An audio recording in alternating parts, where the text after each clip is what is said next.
Good morning, everyone. We're continuing here in the words of the CHOFETZ CHAIM, and we're starting today Klal test, the 9th chapter in the Sefer. And we're going to be speaking about the prohibition of avak Lashon HaRa, the dust of Lashon HaRa. Might not be outright Lashon HaRa, but it is close enough, or will bring a person to Lashon HaRa that we have to avoid it. And he says like this: Yesh devarim she'asur mitam avak Lashon HaRa. There are certain things that you're not allowed to say because it's the dust of Lashon HaRa. Kagoin shoimer, for example, let's say that Reuven says, Mi haya oimer al pleishi kamashu ato. Who would have ever expected that Shimon would have become such a tzaddik the way that he is? What does that imply? That implies that previously in Shimon's life, he wasn't such a great tzaddik, and we never would have thought that he would become one. So by saying over here that, wow, I can't believe he did, we are now already being maram, is already hinting to his past, which maybe wasn't as good as it is right now in the present. Or let's say Reuven says, let's not talk about Shimon. I don't really want to tell you what happened and what he did and the like. I mean, you don't say what he did, you don't say the negative, but you're insinuating in your words that he did something really wrong. And anything similar to this. So too, Reuven should not speak praises about Shimon when he is bifnei sainav, in front of the enemies of Shimon. Why? This is also the dust of Lashon HaRa.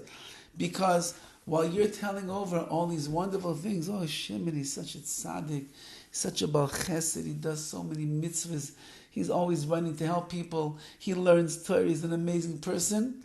So the sign of his adversary, his enemy that he has over here, is certainly going to have a rebuttal, and he's going to end up saying negative things about Shimon. Says the CHOFETZ CHAIM, from here we learn that you should never really praise people too much. If Reuven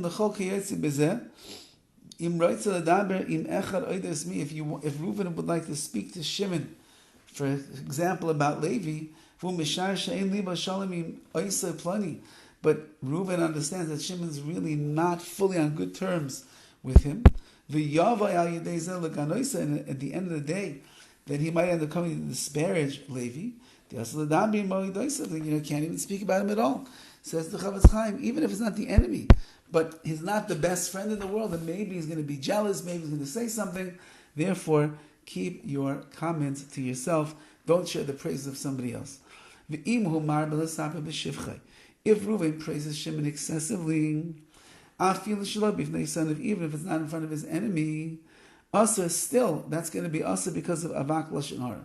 Why? Because it's going to lead to Lashon HaRa. Because what's the human nature over here? Since that Reuven is saying, wow, Shimon, he's amazing, we love him, he's great, he's such a tzaddik. At the end of the whole conversation, Reuven himself is likely to disparage him. And he'll say,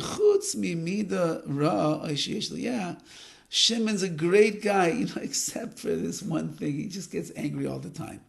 So that's Lashon HaRa. Or the people that are listening, they will respond and they'll say, why are you praising him so much? You don't know this guy's such an angry person, or you don't know that he's so lazy, you don't know he doesn't do tzedakah, doesn't do chesed. Why are you praising him so much? So when you speak avak Lashon HaRa, when you speak the dust, the problem is that most likely that you're going to cause that real Lashon HaRa is going to be spoken about him, and that would be a terrible prohibition to transgress. Have a wonderful day.